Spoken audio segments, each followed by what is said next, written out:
Hi everybody, Ron Placone here. Welcome again to another special edition of Media Bites. This is day 2 of our ongoing analysis of the media coverage regarding Syria, the main corporate media coverage regarding Syria.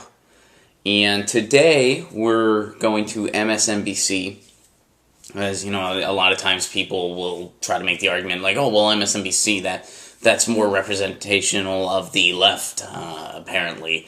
Although I kind of feel like, all the corporate outlets are, in fact, pretty corporate and mostly concerned with self-interest. But, so, here's an article here that maybe does present a bit of the opposition, and the title of this article is Faces of the Opposition. Syria critics come from both parties. So right away, just in this title alone, you see more of a focus on who the supposed critics are versus what those critics' ideas are. There's more of the focus on who they are versus what their ideas are. Why? Because that's a little more polarizing. That's a little more of political theater. Like, oh, it's a Democrat, it's a Republican, it's people that don't likely agree. It's Tea Party, it's this, it's the right, it's the left. And these polarizing terms are something that the media, the main corporate media, really loves for a number of reasons. One, because it's easy. And, it's kind of just an easier target. When you can immediately label something and put it in this rigid area, that makes it easier to write about. That makes it easier to sensationalize. And another reason is, that kind of polarizes us more as a populace. And when we're more polarized, we're more likely to be afraid. And this kind of goes into advertising.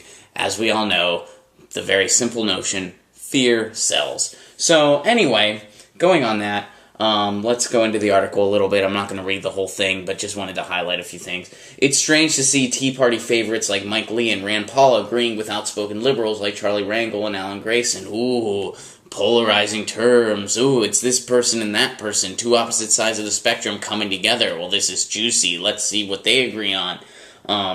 But the ongoing debate over congressional authorization for military intervention in Syria has produced an unusual and vocal coalition of Republican non-interventionist liberal doves, war-weary rank-and-file lawmakers, and mission skeptics. So all of the kind of people opposing war that they've put into these little tubes, they have some kind of term, some kind of label, because we can't just be focused on ideas. We have to have labels. And they go through each one. The Republican non-interventionalists, the outspoken liberal doves, the war-weary rank-and-file, the strategy skeptics, and then was there a fifth one, or was that it?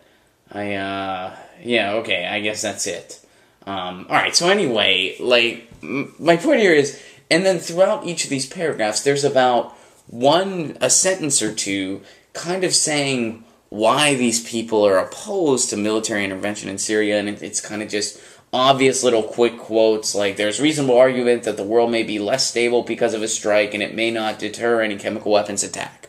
That's something that Rand Paul said, very, very simple, and I actually just agree with that, but that's a very, surface-based argument, and then the rest of this, segment of the article just goes on and on about what these Republican non-interventionists are. Who they are, why it's odd that they agree with people on the left, and they're usually endorsed by the Tea Party and this and that.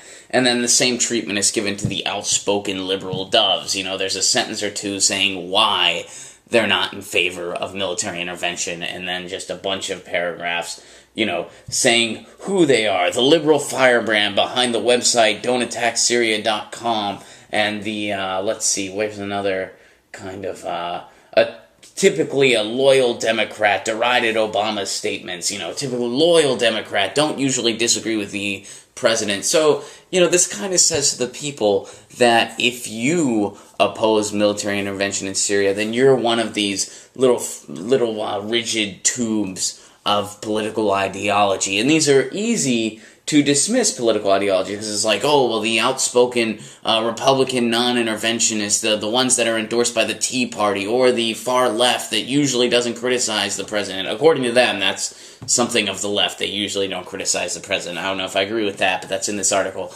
So if the people opposing military action in Syria are on the political fringes, both on the right and the left, well, then I guess if you oppose military action in Syria, you're on a fringe. You're a fringe person. You see how it kind of makes that association. It kind of makes us associate with these polarizing tubes of political ideology and politician. And furthermore, it just presents a more soap opera-esque drama between politics in general. So I guess for MSNBC, I guess their grade on the pro-war scale, I would say they would have to get an I for incomplete, as in the assignment was to talk about the ideas going on behind Syria and why the U.S. may or may not intervene and the type of discussion we need to be having in regards to intervention here. And instead, you guys just kind of focused on labeling and describing the different politicians that are opposed to a strike. So I think, that kind of isn't